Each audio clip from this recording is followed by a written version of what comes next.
Welcome to the Less Glove, More Fist podcast. With me, Coach Bronson. And me, Coach Nat. Where we peel back the curtains and reveal the truth behind hot topics in health and fitness. This is Keto Fit Life. Unfiltered. What's going on, everybody? It's Coach Bronson here, Coach Nat, and today we are talking about the difference between and why it matters, satiety, fullness, or being content with your food. How you doing today, Coach Nat?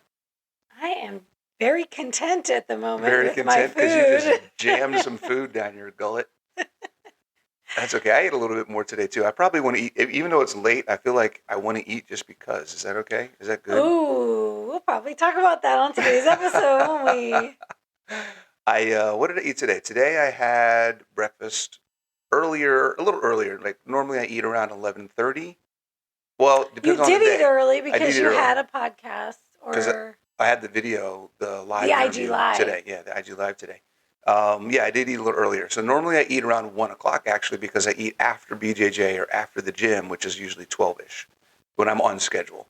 I was going to say it's been a while since we've Well, gone because to the we gym were in anyway. Atlanta and then it's the last couple of weeks have been Things have been a little chaotic chaotic. here. But after all of that, Coach Nat has now finally moved in. How do you feel about being moved in? I feel cozy. I have my things here now. She has been like floating around the apartment like she's on cloud slippers. Pillows. Oh my God, the pillows. And honestly, look, okay, we make jokes about pillows and all the pillows, but there's really not that many more. You added like 2 pillows to the couch. Right. And then a few pillows to the bed.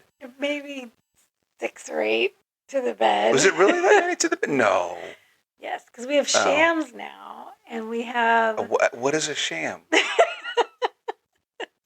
My ladies get it. What is a sham? The decorative pillows that go over the pillows you sleep on.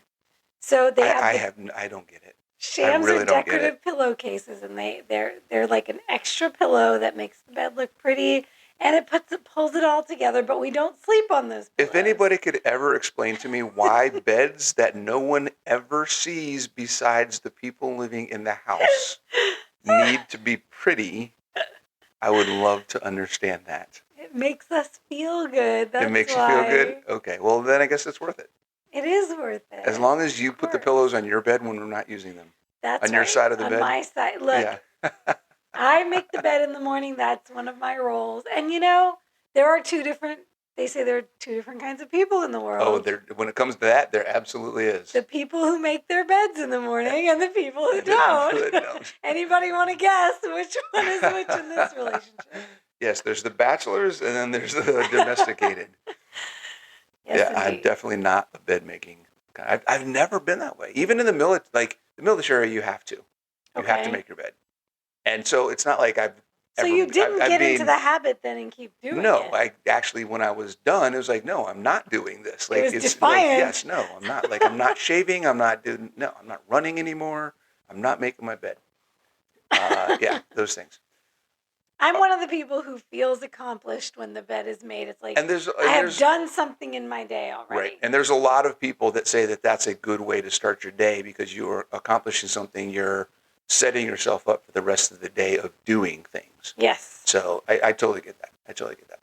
And we are both list people, and we like to check things off. Yeah. We like to feel accomplished. So Yes. I know you can feel me on that. I can feel you on that one. For sure. What are we talking about today? So today we're going to talk about, after we just spent 5 minutes babbling, whatever. You guys love hearing It us wouldn't babble be a about stuff, right? podcast If there wasn't some babble there at the front. has to be babble. I will say for anybody listening, we will try in this podcast. There may be some babble and some random discussion at the beginning of our episodes, but we do want to try to get as quickly into the topic as possible. Yes. There's nothing frustrates me more than listening to a podcast An and having to hour wait of 30 minutes or 45 minutes before they actually start talking about what the hell they freaking Same. said they're going to talk about. It's so annoying. So we want to dive in. We're going to dive in. So we're diving into the conversation of satiety versus fullness versus contentedness with food. Contentedness. Contentedness. I like that. Say that 10 times fast. This comes up a lot in a lot of different ways with our clients and people that we see posting on social media. Everything from I don't know when I'm full. I'm eating 4,000 calories, or I'm eating 3 pounds or 4 pounds of meat a day, and I can't seem to be full, to I can't get 50 grams of protein in before I feel full. Oh, yeah. Right? The extremes. I'm That- eating all of this food and I How do never I feel get full. that much protein? I'm so Or full. I don't eat barely anything and I can never not be full. Or the conversation that really prompted this discussion, which was about feeling satisfied by our food. Yes. So this concept of, well, I know I've eaten enough, Right. but I'm not satisfied. I'm looking for something after the meal. Yeah. And that goes from right after the meal to I know I've eaten everything throughout the day, but I still, Want it's 2 hours more. later, there's something going on, it's the evening or whatever it may be. And like I was just saying at the beginning of this, Nighttime snacking. right? I've always been a nighttime snacker. Same. I've always been. So when it gets to be around 7:30, 8 o'clock, I'm looking, like my eyeballs are looking at the kitchen and I'm thinking to myself, what do we have in the fridge? What do we have in the cupboard? I could Right? make a little protein pudding, or I could make a that's the shake, thing or right there. something like that. And I know I don't need to. I know that physically I'm not hungry. Yep. I do not have actual Need for to nourishment. feed or need of nourishment. It is absolutely 100% psychological. Yep. And habitual. And habitual. And we'll get into, because I think I broke it down when we were putting our notes together. I think I broke it down into there's basically two things that affect everything about this conversation.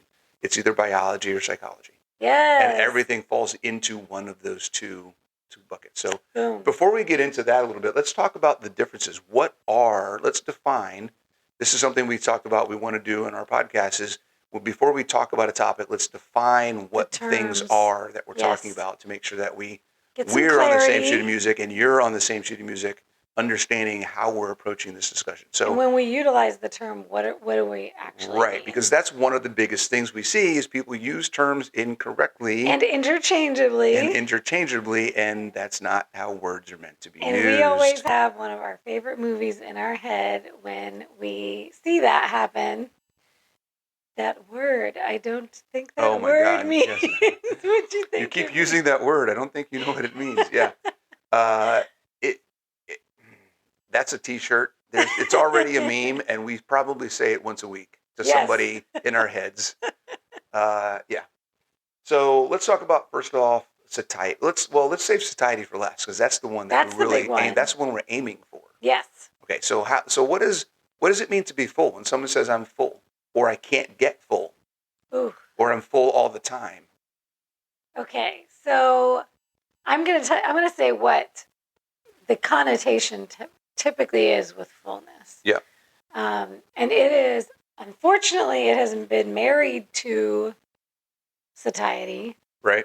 Or what we think satiety means. Yeah. Right? That if I'm not stuffed, Mm-hmm. I'm not satiated. I'm not full. Right? So fullness has gotten this connotation over time of like that Thanksgiving effect. Oh, that's a great analogy. That like, I couldn't eat another bite of anything. I'm stuffed. I can't move. Unfortunately, it usually comes with discomfort or even some digestive upset for many people. This is what the feeling of fullness feels like to them. Yeah. So would you define it differently? I think that's it, because if we think about the converse of that, one of the tenets of how to know if you've had enough that I've used a lot in the past, and not as much recently, but I have definitely, it is something that is part of my toolbox, is the statement never full. What is it? Now I'm losing it now. Now that I got to say it on air, I'm totally losing the statement. Never hungry, never full. So there's that balance line in between being hungry and being stuffed. Yes. And so if you're at a point where you're just like, okay, I'm done, I can't have another bite, chances are that's too far down that line. Yep. So, and most people are out of touch with those signals. Yes. Now, okay, and we're going to definitely get into why that is, because there's some things about the awareness and mindfulness and sense of urgency that we like. Me eating something versus Coach Nat eating something is a very different experience. Yep. And sometimes when we eat, the way we approach how we eat our meals Yes. can affect some of these things. Absolutely. So, okay, so full is, if we had to define full, I would say when someone says they are full, they are describing a feeling of reaching capacity. Ooh. How's that? I love that definition. They've reached a certain feeling of I'm physically incapable of eating more. Yes, it's like That is it's like an uncomfortable. Right. And you may not know that it's uncomfortable. It may be something you're used to, Familiar but that with, doesn't mean it's supposed to be that way. Yes. Like Okay. so many other things. Just because that's how you're used to it being doesn't mean it's correct. Okay, Yes. so that's fullness. What about contented? What about being content with your meals? Ooh, okay. So when I think of being content, the word satisfaction comes up. Okay. And I don't know if we would define satisfaction differently from contentedness. Potentially, I think there could be some distinction, but keep going. But I think that to me, that's what that connotates. Yeah. It's this, I'm happy, Mm-hmm. feel good. Yep. I've had enough. Mm-hmm. And I feel physically and mentally good where I am. Yeah. I think content is all of those things. And if you throw a little bit more of the emotional connection to the food that you're eating into the experience, the idea that what I ate made me feel good enough and it met a need that I had, and now I'm good, if that makes sense. Right. Okay. So interesting. When you say the word content, the first thing I thought of was early in my career, my former career before I was in health and fitness. So I was in nonprofit management, and this was early on, and I was striving for I was always striving for the next level in career. And whenever I would get to a point of, it's been a couple of years, I'm really comfortable where I am, and it's not difficult for me anymore. There's no challenge, and there's no struggle, and there's no leveling up, so to speak, right? Yeah. Like I've gotten comfortable with it. That's the word content for me always had a negative connotation because it was, well, when I get too content, I need to be striving for something more. Okay. So that's always what it was for me in my career. And it would be the sign that it was time for look for that promotion or that next step or that next level, or how can I take on more to do more, right? So if we apply that, it doesn't have to have a negative connotation, but if we apply that connotation to fullness, our food, what our food is doing for us, that content is like comfortable. Okay. Not stretching the boundaries, right? We're not stretching your stomach to accommodate more. We're not creating a challenge for our gut microbiome, for our digestion. Sure. It's kind of a status quo. It's like everything's good, everything's chill. Using it that way, you can say there's a corollary between content and satisfied. I think we could use those. Those are two words we probably could use interchangeably. And that's part of what we're looking for when we are talking about being satiated and being at a point that is healthy when it comes to our food. Now, the challenge is, and here's where the challenge is that emotional connection. Yep. And is it the quality of the food, the amount of the food, what we know that food is doing for us that is making us content? Or is it the flavor and the texture and the emotional connection, or the reason that we're eating the food that is making us feel content and satisfied? So there's some digging we have to do there, because that's the emotional side and the psychological aspect of what we're doing. I feel content and satisfied when I eat a pound of lamb and 8 eggs, because I love how it tastes. I feel perfect after I eat it. I'm never too full. And I know that it's the most healthy thing that I could possibly eat, and I enjoy every single bite. And you enjoy the flavor And I and enjoy the the flavor. texture Yeah, absolutely. the I way that enjoy you the cook process it. of cooking it and being in control of what I'm putting in my mouth. And like all of the aspects of doing that is part of what my enjoyment of that food is. I used to get, and honestly still now, if you give me a pint of Ben and Jerry's, I am going to devour it and I'm going to enjoy it and I'm going to be satisfied. But here's the difference. Here's the difference.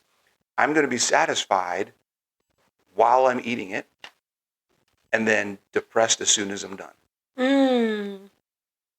And you could probably eat another pint. And I could probably eat another pint, which we can get into. There's a whole other aspect of that. Not because you have capacity for it. Correct.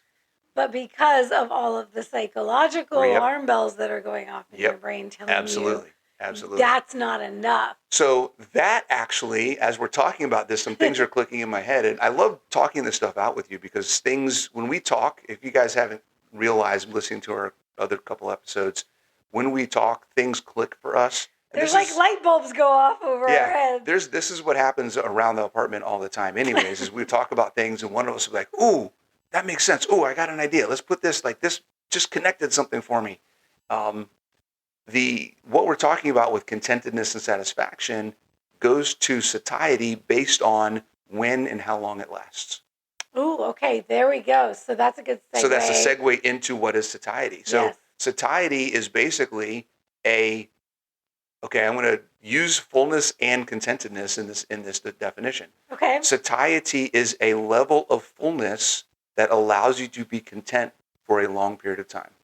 You never have to get uncomfortable. Yep. And overly. You don't have to get overly full, but you're content and you're full for long enough that you don't feel the need to create for cravings for snacks and things like that. You enjoyed your food. It fulfilled the need that you had for your body and your sustenance. Oh my gosh, I just thought of something. Uh-oh, here we go. There's another one. Okay, you know how we talk about comfort foods? Yes. Right? And eating for comfort. Mm-hmm. What better way is there to eat for comfort if you're eating for satiety? Right. Because once again, contentedness to me is comfort. I'm comfortable here. Right. I could, a lot of those early jobs that I did, if they could pay the bills, I could be comfortable doing that for the rest of my life. Mm-hmm. It wouldn't push me. It wouldn't challenge me. I could just be comfortable there. And that's what contentedness, really what you want out of your meals is this feeling of, I am comfortable. I'm good right here. Yeah. Nothing needs to change. And then when you feel that hunger again, you satisfy that hunger with a meal that satiates you. And now you're comfortable again until your body asks for more nutrition. Right. Yeah. Satiation is the goal. And the difference really is between feeling full and feeling satiated. The biggest one is, I think it's two things. It's feeling satiated doesn't mean you feel full and stuffed. It means you feel content. Yes. You're like, I've eaten enough and I feel good about what I've eaten. You have satisfied that innate desire for hunger, for nourishment. Yeah. And then again, there's that time thing, that time, like if you feel good and it only lasts you 30 minutes, then chances are there's a whole nother issue we get into with the quality of food and how that affects your hormones and things like that. Absolutely. Which we'll talk about. But true satiation lasts for hours. Yes. And you should start feeling it while you're eating, not 30 minutes after you finished. Yes. Which is another discussion. It's another piece. So, all right, are we good with, hopefully that helps you guys understand what we're talking about when we talk about satiation versus fullness versus contentedness. They all kind of play a role interchangeably. You could kind of say that fullness is an extreme. We can't talk about this stuff, actually. If we're going to talk about fullness as the extreme, what's the extreme on the other end would be hunger. Yes. So what is actual hunger versus fake hunger, like false hunger? Well, this could be a whole separate talk about hunger, but as it relates to fullness, we have to at least And we had to talk about touch it. on It's it, the right? other side of the coin, right? So typically in the field, you hear a lot of talk of head hunger versus stomach hunger. Okay. So it's the mental hunger Yep. versus physiological hunger, right? Your body telling you that you need to eat, you need nourishment, versus this mental emotional desire for food that is not a physiological need. So But I really want pork rinds. that was me. I almost bought some when I was out earlier, and I did not, because I know I would eat past the point of satiation. Yes, pork rinds are dangerous. Pork rinds and keto brick in this house. Oh, Keto my brick gosh, for me. I got to be careful with keto brick. I'm grateful that I can't handle dairy and I don't want to mess with plant proteins. So there's no option for keto brick for me, because that stuff is like crack. It is. Oh my God. So, okay, so here's the way there's a couple ways I like to tell my clients to identify whether it's true hunger. Mm-hmm. One is the sensations of your body. So, getting in touch with the sensations of your body. Do you hear your stomach growling? If your stomach is growling, even if you don't think you're hungry, because sometimes it can be the other side of the coin. Mentally, we can turn it off, right? Because we're over anxious about something, or we're busy, or we're just so focused on something that we can push aside the feelings of hunger. But if you notice that your stomach is growling, you need to satisfy that need that your body is telling you that it has. So that is a good indicator on one side or the other. Am I really hungry? Well, I don't know. Is my stomach empty? Is my stomach showing me that it's empty by growling and asking for me to put something in it? The other question that I ask is, would I eat cold leftover chicken breast right now? If the answer is no, I would eat it anytime. I mean, we were eating shredded chicken out of the bowl the other day, cold out of the fridge. Yeah, that's not a question you can ask me, because I probably would eat some. Just because, yeah. But no, in general, that is one of the most unpalatable things to eat. Well, Bronson wouldn't eat it if it didn't have salt on it. 100%. You're right. So if we're talking about not putting salt on it, then no, I gotta be starving if I'm gonna eat that. Exactly. So, and that's my indication. Other people can pick a food that you don't like, and ask yourself, would I eat that food right now? Right.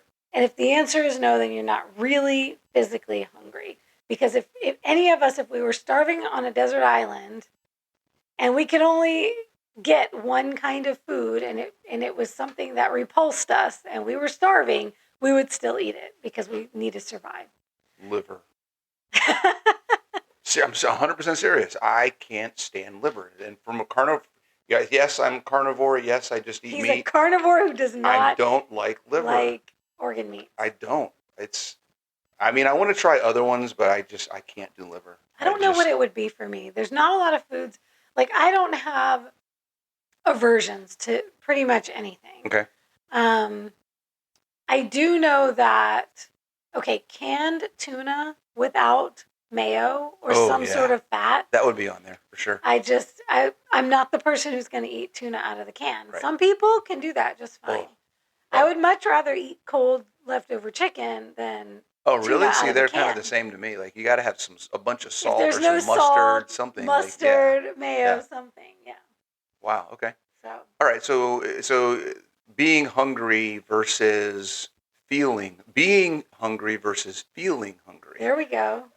And so one of the things that when we were talking about this topic prior to actually coming on air, we talked about, the biology aspects and the psychology aspects of fullness and satiety. And we realize, it's this, whatever we talk about in this podcast is going to be, applies to both sides of the coin. Yes. The coin that we're actually talking about is the biology and psychology of hunger and satiety. So while this may be titled something about satiety, we may be focusing on the difference of satiety versus fullness. We're also talking about hunger, because the triggers and all of the things are the same. You really can't talk about one without talking about So the the other. hormone aspects, the emotional aspects, the habit aspects, the upbringing, family traditions, environment, stress, all of those things play into both sides of this. So whatever we say for one, you can pretty much just say it applies to the other one too. Does that work? I like it. Okay. So getting back to satiety. So let's talk about what are the things that affect hunger and satiety. I'm just gonna say hunger and satiety from now on because we're kind of talking about both. Okay. So when we talk about the biological or psychological buckets, okay. So the biological buckets, let's start there. What I have in my notes, you can tell me if I've got everything, is starting with hormones. Okay, and when we talk about hormones, we're talking about the natural response to food, the natural response to disordered eating, because our hormones can get out of whack if we're not eating like we should be. Absolutely. And then there's the chemical hijacking of processed foods. Highly palatable, yes, designed to trigger things in our body from a actual hunger hormone perspective, but then also from a emotional connection perspective. So there's a bunch of things we can talk about here. So let's start with just what are the hormones we're talking about. We got two families of hormones that go into this. One is the actual hunger hormones, and we're talking about leptin and ghrelin. And then we have the emotional hormones. We're talking about serotonin primarily. Yep. Would just serotonin, you think, or dopamine plays in. Dopamine a little bit? Norepinephrine. Okay. So there's a bunch of different things that kind of play into this. So let's talk about the natural response to eating food. Leptin is the hormone that tells you you're full. Mm-hmm. Ghrelin is the hormone that says you're hungry. Mm-hmm. So when we... You know how I always remember which is which? Yeah. How? Ghrelin, go. Go? Go get food. Go. Oh. Ghrelin is the go hormone. The go hormone. Go seek food. Okay. And then I just remember that with the G, but then that leptin is the opposite. Gotcha. So. Okay. So, and one of the biggest things that we see from people coming into this is leptin resistance, where their eating habits or eating patterns, the amount of food that they eat, what they eat, their leptin, their body, it's kind of like insulin resistance. Their body just doesn't respond to it the way that it should. Right. So they may be getting the signals and they're just not recognizing of fullness. Instead of recognizing that you have had enough, yep, it's turned off. Right. You're not capable of receiving that message. Right. Yes. And that is partially from the habits of how we eat, which goes into slow down when you're eating your food. Boy. Chew your food. The basics. Okay. That many skip over. Don't eat distracted. Yes, that is my challenge. That is her big thing with a lot of people she works with. For me, I do work with people because it's something that I work on. I'm a fast eater, guys. He's a vacuum. I get my food, and now here's the thing: I do enjoy every single bite. There is a process where I take my bite and I savor the bite and I savor the chew. I just do it really fast. Yeah. And there are times, especially if I do get off of the practice, where I may be on my phone or watching TV or doing something where my plate will be empty, and I'll be like, "Crap, where did all that go? Like, I don't even remember eating that." And this can lead many people to overeat because it's like all of a sudden the food is gone and you didn't have any experience of eating this food, so now you don't feel satisfied. Right. Well, by the time that leptin is triggered in your body, you're already done with your food. So, and this is why I say you should start feeling full, you should start feeling satisfied while there's food on your plate. That's what I try to recommend to people. I like that. That's really interesting. Now, here's another thing that can play into that. Digestive problems. So, if you have issues with digestion, my big one is I have slow gastric emptying, which means the food does not leave my stomach very quickly. So in the time that it's supposed to. So it backs up, it ferments. Y'all, this is what causes heartburn, GERD, acid reflux. Mm-hmm. So we are taught that it means that you have too much stomach acid, when in reality, you don't have enough. And so your food is not leaving the stomach, going into the small intestines, and finishing its journey the way it's supposed to. So for me, if I'm not taking the right supplements, if I'm not doing what I need to do to support my digestion, 4 hours after a meal, I am uncomfortably full. Yep. And now I can't eat again. But yet, after the meal, I'm still sometimes ravenously hungry. Yeah. So there can be things that play into this that are purely physiological. None of that is a mental, psychological phenomenon. That's all physiological. So if you are really struggling to identify the signals and you are not connecting and you're not understanding what's going on, there could be something physiologically that needs to be looked at. Yeah. And then absolutely. I would highly recommend seeing a functional physician who can run some tests Yep.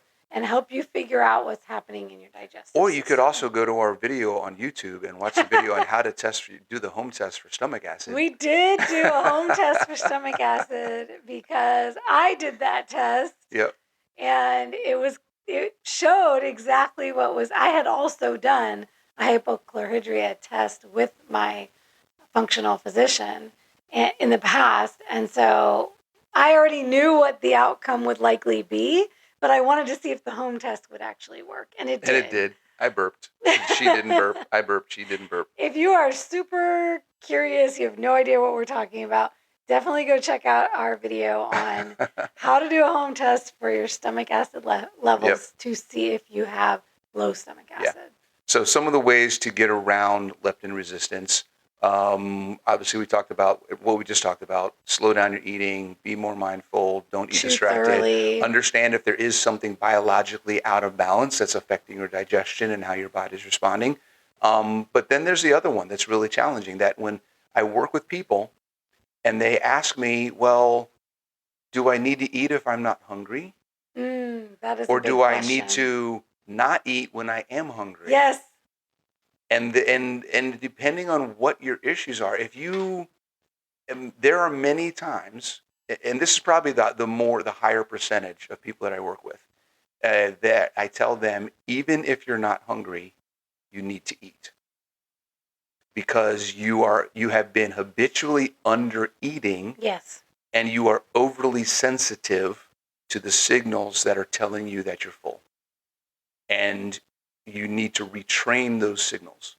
So I'm not saying that you need to intentionally gorge yourself on food. Right. But there will be a period of time, and every single time, this is primarily when it comes to protein in general, trying to get people to eat more protein. Mm-hmm. Every single time, and it's amazing to watch. There's no way I can do that. There's no way I can do that. I can't eat that much protein. So we work with them on how to add protein to each meal and kind of build up to increase their overall protein. And within 2, 3, 4 weeks, 4 weeks is probably the longest it's taken somebody. Yep. The next conversation we have about it is, I'm hungry. I can't get enough. Yep. And it's like your body will retrain itself, and you will be able to. It will be much easier to get the food and the nutrition that you need to get, but you got to retrain those signals.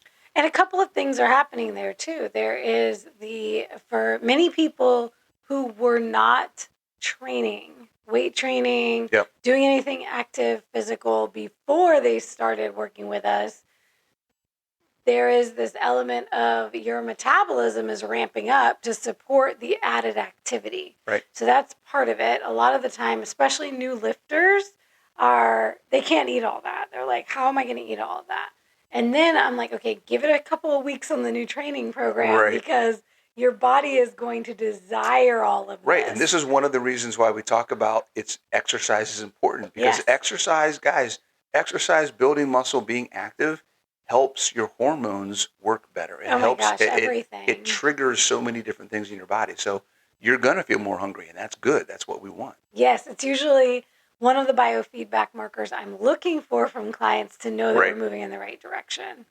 The other big thing that happens there is they're typically coming from eating higher caloric but lower nutrient foods. Yes. So when they switch to a whole foods protocol and now they're eating a lot more real food, Yep. first thing that happens is mentally they're looking at the numbers saying that's not enough food.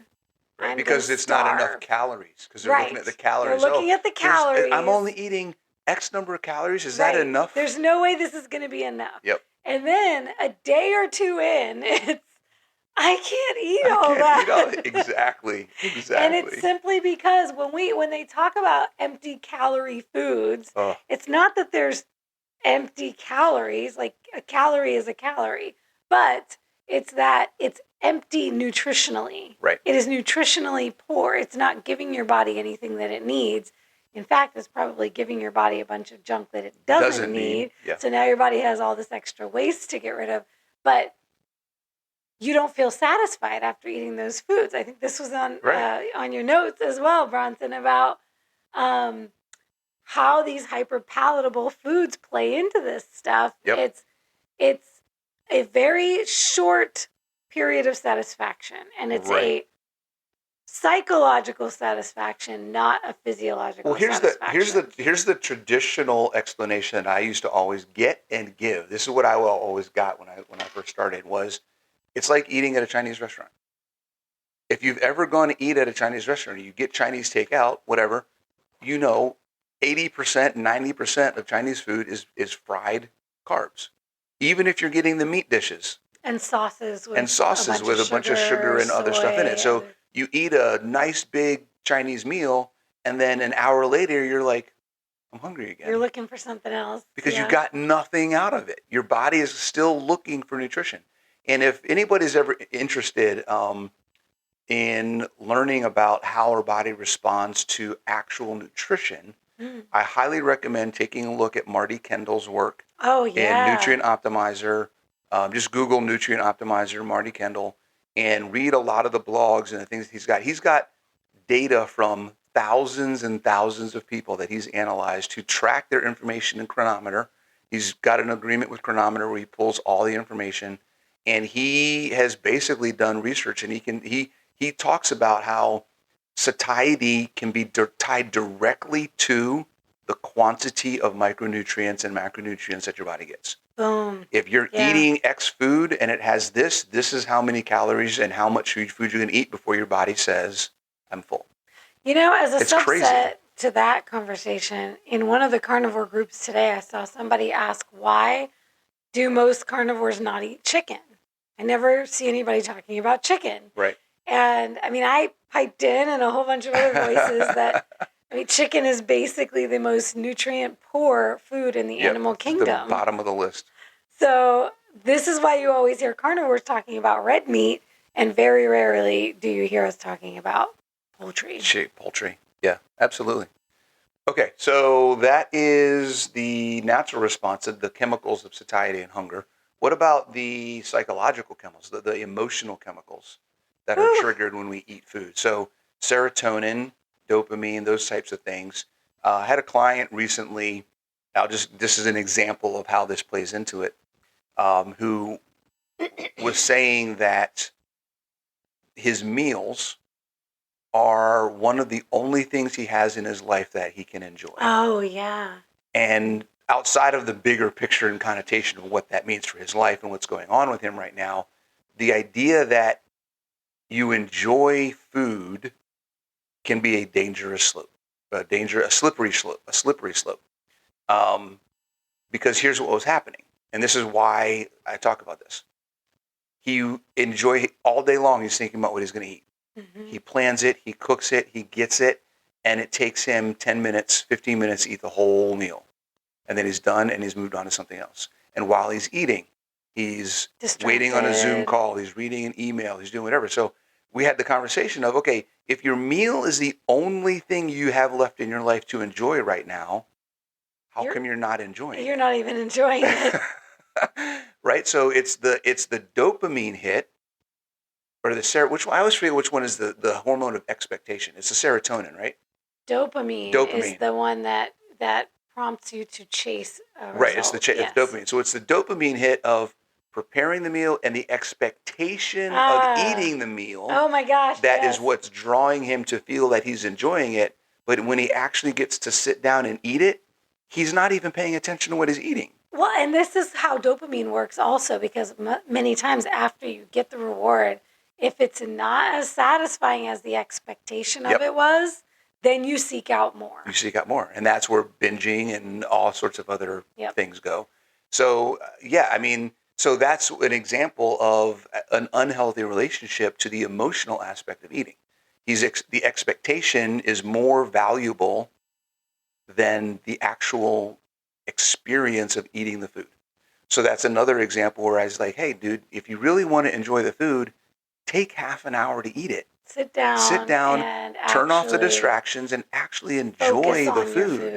Mm-hmm. You know, because he was complaining of things like palate fatigue, I'm getting bored with my food and blah, blah, blah. I'm like, how do you even know? You're just scarfing it down. You don't even know what you're eating. Yep. So how can you say you're bored with it if you're not even experiencing what you're eating? And this also gets into the, what are you making it mean? Yeah. Beyond what it means. Yeah. Right? Now, I am the first one who does not say food is only fuel and you should only look at food as a function of what it does for your body, and that's the only purpose for it. You shouldn't enjoy it. That's not it. There shouldn't be anything beyond that. That's it. We should be robots, and we should put this fuel into our system purely for its functional effects. Okay, wait, I'm confused. Why do we have taste buds? Right? Thank you. Okay, so I think we should enjoy our food, and I'm a big proponent of, if you're not enjoying your food, try other things. Try things. There's usually a couple of reasons why we're not enjoying our food. And a major one, is the habits that we're trying to change, right? Yeah. When we're thinking about getting healthy, right? We have typically been eating in a way where we are covering our foods with condiments, sauces, cheeses, breading, seasonings, whatever else. Yeah. Oils, frying it, all of this stuff, right? Rarely have many of us, before we came to this healthy way of eating, actually knew what the food tasted like the way it was supposed to taste. 100%. Right? So a lot of it is actually, as Bronson mentioned, retraining yourself, retraining your brain, retraining your body on what to enjoy. Right. So part of this is suspending some belief systems that we've created. We have created this meaning around food. And this is where I would say check the thoughts. Okay. Because it is likely that if you're saying that I'm getting bored with my food, well, what is it about the food? What is your expectation that this food is going to do for you? Right. What are you expecting? Because before, when we didn't change our habits, we were not thinking much about what we were eating, right? We weren't planning our meals in advance. We weren't doing a lot of macro Tetris, right? Before we even knew what macros were. Right. We weren't thinking about how this food was impacting our bodies. No. Now, does that mean that every meal we ever had when we were unhealthy was the most exciting thing in the world? And, we had fireworks going off and we were doing dance parties every time that we ate because we were so happy about our food? I mean, I know I have countless meals that I can't even remember from the years before I was keto, carnivore, paleo. I just didn't think about food that much. I know there were probably foods and meals that I did look forward to, but there were likely 90% of my meals were just whatever. Just made something and or you just go out and eat something, you order it and you're like, okay, yep. It wasn't until, and for many of us, it's not until we start planning our foods, because now we're trying to manage our foods and manage our calories, manage what we're taking in so that we can get to a result that we want, that now all of a sudden we're deprived, we're restricted, I can't have this, I can't have that. And now we're looking for excitement from our foods that we never expected from our foods before. Right. There it is. That's it right there. We're looking for something from a food that we never expected before. That food is not intended to give us. Right. Food is absolutely intended to give us enjoyment and pleasure. As Bronson said, that's why we have taste buds. Yep. Evolutionarily, we were built so that we would seek out pleasurable foods, because if 9 times out of 10, if it was not pleasurable to the palate, it was poisonous. Okay, and let's think about that. So if that's the case, then the things that are the most nutrient dense are the things that should taste the best. They were nature's hyper-palatable foods. Right? So if meat is the most nutrient dense thing that we can eat, then to me, if I'm eating meat, I should feel really good when I eat it. It should taste good. I should salivate. Can I tell y'all, Bronson made the most perfect fillets on the grill last week. Oh my God. You're making my mouth water now just remembering those. The feeling of consuming that meal. Oh, so good. Oh my goodness. Wow. It made me stop in my tracks. I remember I had a short period of time to eat. Yep. I ate half the steak because I was like, this is I don't have time to enjoy the rest of this. I'm just going to have 4 ounces. I'll come back later and have some more if I need more. Yep. But it was so satisfying. I did not need another bite after that meal. It was good. It was really good. And every second of that meal, every time we took a bite, we looked at each other. Like, You don't want to know what kind of faces we were making at each other. Let's just say it was really good. So, y'all, when you retrain your palate to enjoy the foods that nature intended for you to enjoy, it opens up a satisfaction. It is a level of satisfaction that is unmatched. Right. By anything in this engineered world of engineered foods, because what they've done is the industry has hijacked this natural mechanism that we have. Yep. And they have scientists that specifically work on making food to hijack your taste buds and hijack your hormones so that you eat more. They want to sell you product, so they make it so you overeat the product and have to buy more. Have never read the book The Dorito Effect? It is a powerful read. Yeah. To understand some of what has happened with the food industry. Absolutely ridiculous. Absolutely ridiculous. And it's why, if you're not enjoying food in its natural state with some real salt on it, and that's it, then you really have to check yourself and ask, okay, what am I consuming most of the time? Right. Do I still have sucralose daily? Or other sweeteners am or any kind of fakeness? Ingesting artificial flavorings and sweeteners and additives and packaged foods. One of the biggest things that I've seen with people who actually go whole food only, no processed anything for even a week. Oh yeah, it doesn't take long at all. It doesn't take long. I challenge anybody, just go for a week with nothing sweet, nothing processed, no additives, nothing. No I do the 4-day challenge. 4 days, y'all. Yeah, no diet drinks, no anything for a week, 10 days, 4 days, some period of time. And one of the tests that I used to see people do is they'd eat an apple before, and most of the time they eat the apple and they're like, okay, it's a normal apple, whatever. And then they go 2 weeks without eating anything, and then they eat the same apple again, and they're like, holy crap. It's so this sweet. Is the sweetest apple I've ever had in my life, because your taste buds aren't used to it. They've gotten used to what real food tastes like. And during that process, the real food starts to taste better too. Oh yeah. I would do it with carrots. Carrots? Yeah, because they end up being sweet as hell. You would be amazed. Yeah. Yeah. So that kind of covers some of the chemical hijacking, the natural response hormones and things like that. Let's talk about the psychology. So when we talk about the psychology of being full or being hungry, there's a handful of things that go into that. I don't know if we want to get into all of them, but I've got on my list, I've got habits, which we can might maybe even say habits and traditions can kind of go together. Oh yeah, ritual. Things that we've been brought up or that we've just developed over time, just how we do things. Yep. Environment.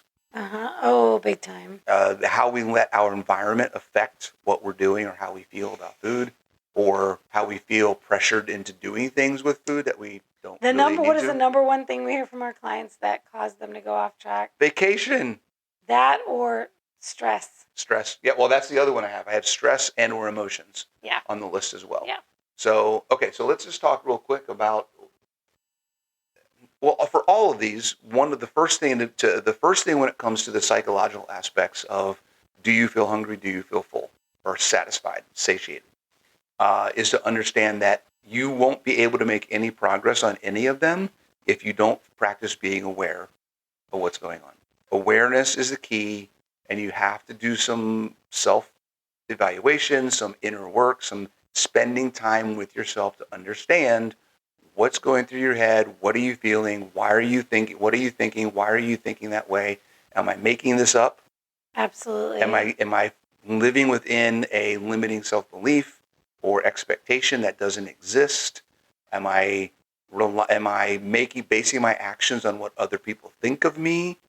There's a bunch of things that go into there, but you'll never make any progress if you don't take the time to be aware of what the issues are.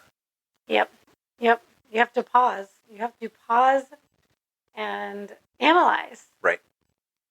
What's going on with me? So it almost doesn't even matter which of the psychological factors we're talking about, because whether it's habits that you have, if you have habits and routine and you're realizing that those habits and routines aren't serving you, boom. Number one, you have to be aware that they're not serving you first and identify what those are. There has to be a level of self-awareness to even recognize that. And then a lot of times with habits and routines, there's a self-belief issue. This is how I've done it. This is what I have to do. It has to be this way. And you have to kind of think, okay, does it really have to be that way? What if I did it this way? I worked with people and I've had conversations with people who, they're struggling, they're stuck, they're in a rut. And you say, okay, well, what have you been doing? How, what's going on? How are you, what types of things? Oh, I've been eating this much every day. This is my macros. I've been working out, blah, blah, blah. I've been intermittent fasting. I've been intermittent fasting for 2 years. Okay, why are you intermittent fasting? Well, because I want to optimize my autophagy and fat loss. Well, are you losing fat? No. Okay, well, then maybe intermittent fasting isn't going to work for you. Maybe there's other things that we could do instead. How long are we going to beat our heads against the wall? But the belief in the person's mind was intermittent fasting is supposed to help with this, so that's what I have to do. Yeah. But you have to be aware on what's actually working and be willing to change and try new things. Absolutely. So that's really, I guess, like I said, for all of this stuff, it's really awareness, right? One of the big ones I see is with snacking. Okay. Right. So, well, what am I going to replace my afternoon snack with? Right. Right. Well, okay. Well, could you just eat more at lunch so that you can be more satisfied until dinner time? And you can see the dumbfounded look on people's face, like, wait, what? Right. No afternoon snack? Yeah, absolutely. How will I live without my afternoon snack? That's just how they've always done it. Now, a lot of that is from what we were told about how to balance blood sugar when we were eating carbs. Right. And that came from, if you are looking at any of the dietary recommendations from the government, those are all based off a standard American diet. And they're based off a high carb diet. Right. So you cannot take that and implement it to your ketogenic lifestyle 100%. And think that it's going to work. 100%. So you don't have to eat 6 times a day. You do not. And the idea of changing things in your lives that are habits. It's almost never a bad thing to challenge. It's never a bad thing to challenge your routine. The other one that I hear a lot is, what do I do in social environments? If I'm going out to eat, I have to eat, right? Nope. No, you don't. Oh, there have been many social events where I just didn't eat. You just don't chose eat. not to eat. Right? Somebody asked the other day, we were on Joe and Rachel's thing the other night, and somebody asked, well, and it was a very interesting question. I thought it was very interesting. It was, as an islander, yes, how do I deal with staying keto over the Holidays. It's And like, I'm not sure why being an I islander really would make a wanted more difference. context I know, I on wanted that more context question. on that. I'm like, why does being an islander matter? But either way, you have 3 or 4 options. You can eat before, you can bring your own food, or you cannot eat.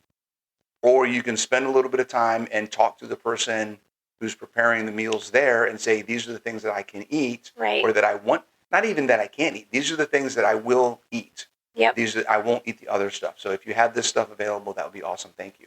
And those are your options. Yeah.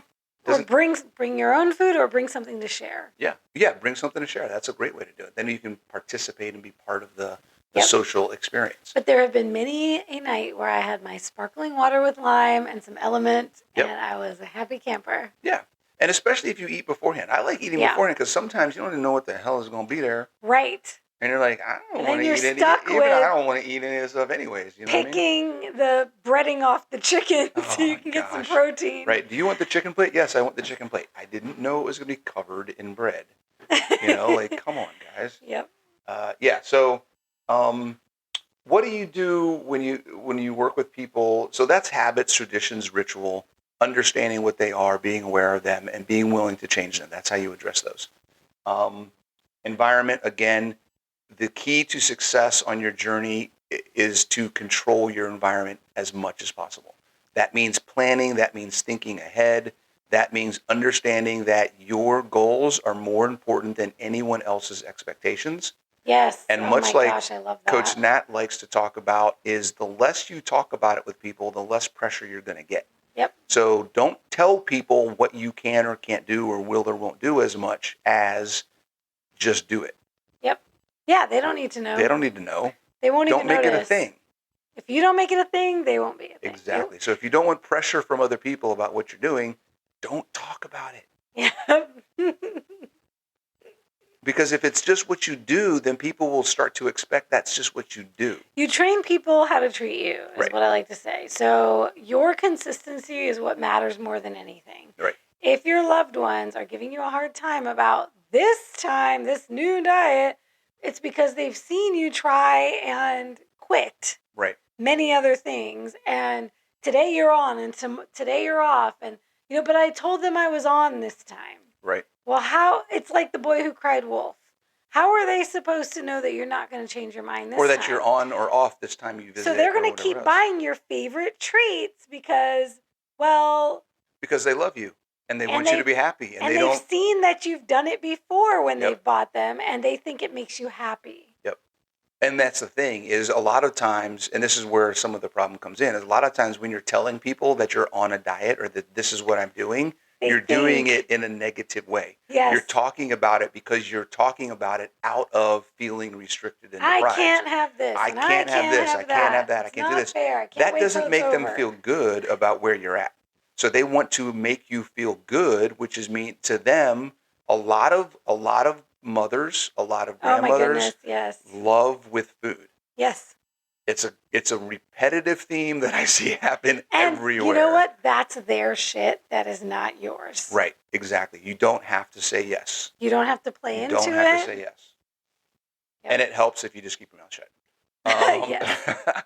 Okay. Stress and emotions. That's talk the to big us. one. I know one of your. I know. I'm going to get her on this one. Okay. Okay. Talk to us about emotional eating.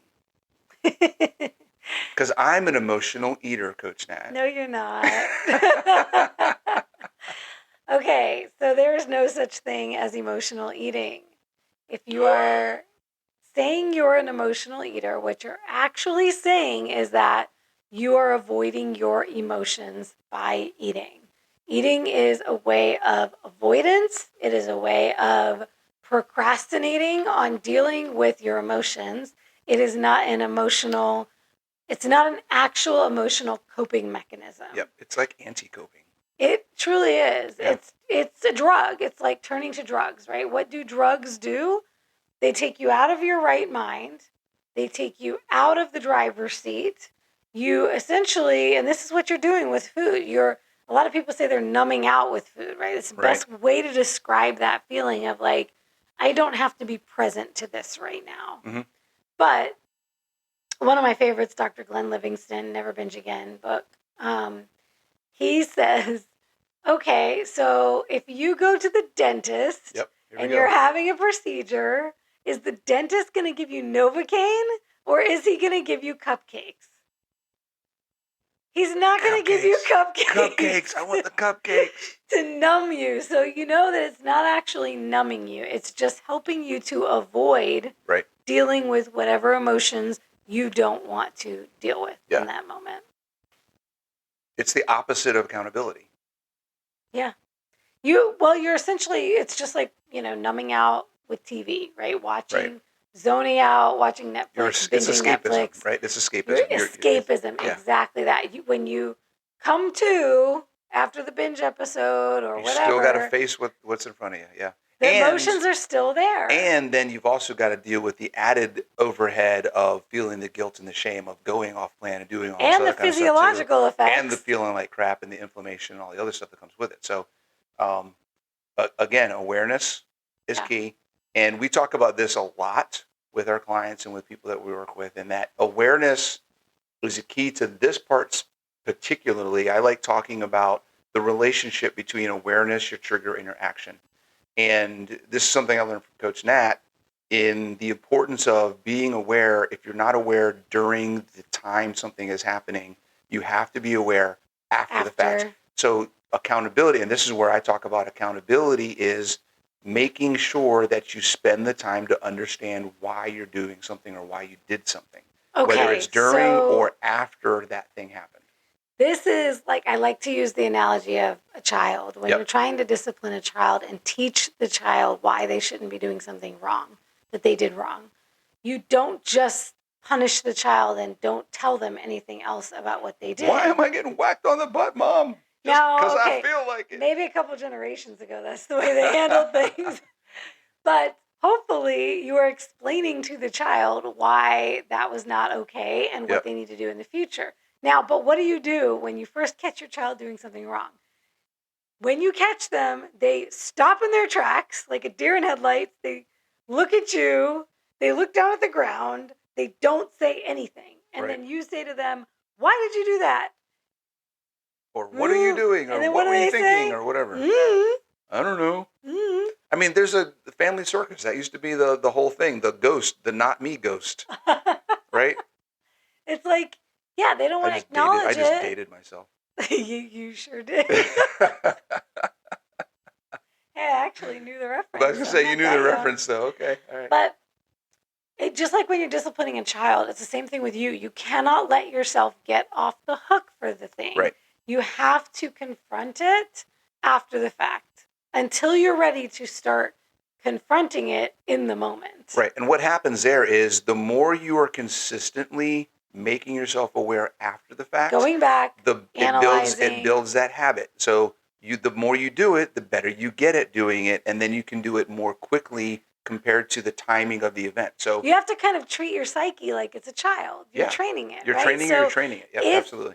If it's remembering, oh man, if I'm not accountable now, they're gonna make me sit down and explain myself later, and I don't want to have to go through that again. So maybe I just shouldn't do it this time. Yeah, exactly. And what happens is I use the analogy of time. If there's a time gap. So when we go through life and we do things based off emotion or stress or whatever, we have our habits. If you read James Cleary or Atomic Habits or The Power of Habits, things like that, they talk about triggers and actions. So we have triggers. Something happens that triggers a thought, which we then have an emotion based on that thought, and then we take an action. Most of us are not aware of this process going on until after we've taken the action. And then we look behind us in time and go, oh crap, I probably shouldn't have done that. That's when you need to get good at being aware and analyzing why you made that decision. Yep. Because then what happens is the more you do it, the closer you get to that awareness being in between the trigger and the action. So then you can start wedging the two apart. The trigger happens. Yes. Right now it's trigger and action. What you want to do is you want it to be trigger, awareness, change the action. is what you want it to look like. Because the only way to change a habit, you have to interrupt the pattern. You have to interrupt the pattern. Yep. So you have to get in between. You got to wedge yourself in between, the trigger, the cue, and the response. Yeah. So that's where practicing being aware, practicing the openness and self-honesty. You got to be honest. I like to call it a postmortem. It's like at work. You know, when a team is working on a project, the project is over. You go back and you sit down and you hash out. Okay, what went well? What didn't go well? Yep. And the most important thing to do when you're doing this is to take all self-judgment out of it. Right. Well, we called it an after-action review in the Army. Okay. And one of the biggest things that we used to train and tell people is when we're doing this after-actions review, there is no blame. No blame. There is no blame involved. It is a what happened, what didn't happen, or didn't happen, what didn't happen, what happened, what didn't happen. You know, did we execute? Did we not execute? And it's a objective review of the activities, the facts of the experience. Another thing Dr. Glenn Livingston says that I love, feelings are not facts. Absolutely. So when you start to feel that self-judgment, I'm so stupid, why did I do that again? I just keep failing, I'm such a failure, I'm this, that. Yep. I'm. Pause. Take yourself out of that. Right. Review the situation as if you're someone else looking at a situation from outside the situation. What happened? Not purely the facts, not the emotions. So this is interesting. We digressed a bit. We digressed a little bit. I mean, now we are talking. If you're just coming into the podcast, you skipped ahead and you're hearing all this conversation. We're actually talking about being hungry and being full. What? But naturally, we would land on things like habit change, the psychology of how this all works. But that it plays a big role because these are the things that if you're not in tune with, you're going to eat out of order. You're going to have disordered eating. You'll be on autopilot. You'll be on autopilot, and you're going to eat till you're full. You're not going to eat when you need to eat. You're going to be, again, awareness matters in this whole thing. Let me just ask a couple questions before we wrap up here, and just I'm going to ask you, Coach Nat. Here's a question. Ready? Okay. Is it okay to be hungry sometimes? Yes. Really? How come? How does that work? Well, it certainly is okay. We're human beings. Yeah. It's a sensation. That's all it is. It's a sensation. We don't need to be topped off all the time, right? Yes. Is it okay for your car to get to half a tank? Right. Or a quarter of a tank full before you fill it again? Or do you go back to the gas station and get more gas every time? Every single time you drive it. A tenth of a gallon. The next time we move, I want to make sure we move right next to a gas station. So every time we come home, we can just fill up the tank before we get parked. My light just came on, by the way. Here's the thing. This is a good analogy, right? Yeah. We don't want to be driving on fumes. Correct. And now all of a sudden being paranoid that there is not a gas station within our vicinity that we can get to before we break down on the side of the road. So no, it's not okay to be starving and to allow ourselves to be starving. Yes. But is it okay to be hungry? Absolutely. Sure. Matter of fact, I would say it's a physiological necessity to get to the point of feeling hunger before we eat. Yes. I was just going to say, many people don't know what hunger actually feels like. Right. Not so real I hunger. think in the process of going through this journey and training yourself, you should learn to embrace the feeling of hunger and know when it's actual hunger versus I'm hungry because of a situation or a habit or a routine, which is what we were just talking about. Absolutely. Get that self-awareness going. And am I actually hungry right now, or am I used to eating in this situation? And you can start with a very simple, they use this in the intuitive eating protocol. Yep. Start to rank your hunger and your satiety. And this is something I do with clients. I've now added this to my weekly biofeedback. Okay, I'm learning something new here, guys. I haven't heard this one before. So every week with my clients, I ask them to rate their many different biofeedback markers. Right. 2 of those separately are hunger and satiety. They're separate because I want to know how frequently this week you got hungry. How hungry were you? I want to know on a scale, what did your hunger look like? Mm-hmm. Your satiety is different from that, as we talked about. Go Right. back and listen to the definitions again. This is that long-standing satisfaction after a meal before you need to eat again. So what was your satiety like? So you can take a scale of 1 to 10 and just start daily. Daily assess the day. You can wait, do it at the end of the day every day and just say, okay, if I have to look back at my day, and this is why we say, right, start afterwards. So starting at the end of the day and just reviewing the day is a great way to do it until you can get into the moment and say, okay, I think I'm hungry. All right, if I'm hungry, then what would my hunger be on a scale of 1 to 10 right now? Right. And you can give yourself little mile markers. Like, okay, describe to yourself, if you were going to create a little scale, what would 0 feel like, and what would 10 feel like, and what would 5 feel like, Right. what would 3, what would 7, so that when you're going through your day, you can accurately start to assess and identify what those little markers were that you put in at That's the cool. different Yeah. ranges. And then you can kind of get to know yourself. Yeah. It's another set of data, guys. If you're not tracking, you're not trying. And then this each is one of those meal- things that you can help you evaluate where you're really What can you do? feeling You can do about the yourself. thing that Dr. Bronson. I just made your PhD. I am now a PhD, everyone. Thank you very much. That's kind of hot. Maybe you need to go for it. Doctor, I got the glasses. I got the glasses and the signature. do. If anybody's ever seen my signature, I have a doctor's signature. I forgot what I was going to say. Oh, yeah. She's all flustered now, folks. Coach Bronson, what he always says is 1% more. Yeah. You know, how can you improve? What is the 1% you can do better? So when you're looking at your hunger and satiety scales and your ratings day to day, and you think about, okay, what can I improve for tomorrow? Well, today after my lunch, I noticed my fullness was at a 10. Right. And it really didn't need to be at a 10. That was past satiety. I was over full. Okay, so I'm going to be a little more present tomorrow, and then maybe I'll stop a little sooner, or maybe I'll adjust how much I'm eating at my lunch. And then I can ask myself before I finish the meal, where am I at right now? What number would I give it now? Right. That's and good. I like that. Here's a little tip.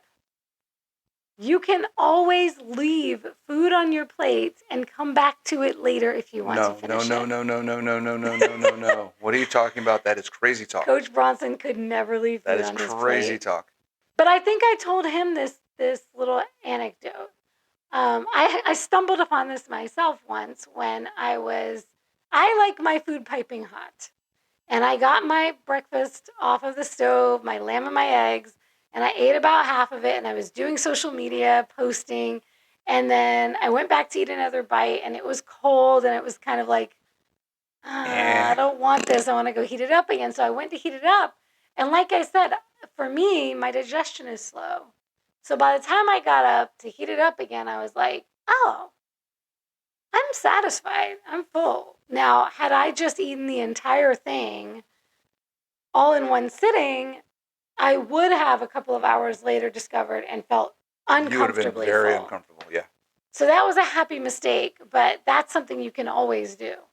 You know, if you're starting to feel full and if you're becoming aware of your fullness and you're starting to feel satisfied and full halfway through your meal, save it for later. You can go back and have a smaller meal later. Well, here's another thing that goes into the willingness to change and experiment and try things, and the limiting self-beliefs is, as much as we talk about and you hear people talk about in the keto carnivore space, you only need to eat 2, maybe 3 meals a day. If you're training your body on what it's like to be full, and you are traditionally in that, or if you're in the habit of eating smaller meals and it doesn't take much for you to get full, there may be a period of time where you need to eat 5 times a day. Yeah. Not absolutely. because it's better for your metabolism, but just because that's what you need in order to get the nutrients in your body for the day. Interesting, because our last 2 episodes were about not doing extremes. Right. And not chasing after the perfect formula. Exactly. And this once again plays into knowing yourself and trying things, testing things. There have been times where I have had many meals in a day, and there have been times where I have 1 meal a day. It's all across the board different, and it's not different all the time. It's just tuning in, and listening to my body's Yeah. signals of what This it is where that wants. importance of context matters, because we talk about you don't need to eat 6 times a day. You don't need to eat 5 times a day. You should be able to get everything that you can in 2 meals or 3 meals a day. I recommend usually 2 meals is good for most people. That That's what I like. intermittent fasting is something that should happen naturally. You shouldn't have to eat to a You clock. shouldn't be forcing yourself. But now that may not work for everybody. Mm-hmm. So just because we're saying that most people should be able to do it in 2 meals a day doesn't mean that you're at a place where 2 meals a day makes sense. Right. And if you're looking for muscle building, for example, and you're like, oh my gosh, all of my meals have to have over 30 grams of protein, I can't possibly have a meal that has less than that because that's not ideal. Yep. Well, you know what? Look at your schedule. Right. Look at what you can handle in that time period. Look at what you have access to. There's a lot of different factors that play in. It's not the end of the world if one of your meals, 1 or 2 days a week, is less than 30 grams of protein. Sure. And I'm the first one to say all of your meals should be at least 30 grams of protein. Right. But that doesn't mean that you can never have a day where you miss the mark on your protein macro, or you have to have a smaller meal and it has less grams of protein in one sitting. Without getting too long, because we're at an hour and 15. I know, we could literally just go on all day. We're about to go into a whole rant on guidelines are guidelines, not rules. There are no rule books for people. Okay, listen, let's no make rule that books. an episode. Yeah, there are no rule books. Yeah. Anywho, all right. You got any last words? Tune in to your body. Tune into yourself. Learn your body. Yep. And train your body. That's a big one. That's where I was going to go. Ooh, be we could willing do an episode on what be willing to looks like. experiment and train your body to do what you want it to do. Your body's going to do what you tell it to do. Absolutely. And just because it's doing something now doesn't mean it will always do that. You have to take control and try. Don't be afraid to try new things, guys. Mm-hmm. I think that's going to be a recurring theme. I think we've gotten 3 episodes in case you hadn't realized. This is episode 3 of our first season. And so far, there's been a recurring theme of awareness, context, and don't be afraid to try. I have to throw one quick thing in there about this topic. If you are hungry all day and you have not been consistent on your ketogenic or carnivore journey, yes, it is because you are ingesting sugar. Right. You are ingesting sugar or artificial sweeteners or something processed packaged. Something is playing on your signaling, as we talked about earlier in this episode. So really check yourself on that. If you're fitting things in and you're wondering why you can't stick to only 2 meals a day, you can't go more than 3 hours without eating, without getting hangry and getting headaches, there's something else going on there that you need to look closer at. Yeah, back to the basics. The basics because every always work. time, yep. Even when we went to KetoCon and I was tasting all the things, right? The next week after that, Bronson knows, every day I was like, I'm starving. Why am I so hungry? I'm hungry all day. I don't want to stop eating. It's just like all I wanted to do was graze all day because we had 3 days at this conference of instead of sitting down and eating 2 meals a day, I went to the vendor booth all day long. Right. At the end of the day, it's like, okay, what are we doing for dinner? And you're like, I don't want to eat. I was like, I didn't even want to eat. So truly, y'all, and that only took 3 days. So you can change your body that quickly. You can change the signaling. You can change the habits. Your body's going to listen to you, like Bronson said. It's going to do what you want it to do. So decide what you want and then move in that direction. Move in that direction. Awesome. All right. Thanks a lot, Coach Nat. See you guys next time. Have a good gap in between episodes. We got to come up with a good snazzy ending. I know. Keto on, folks. Keto on. Keto on. That was dorky as hell.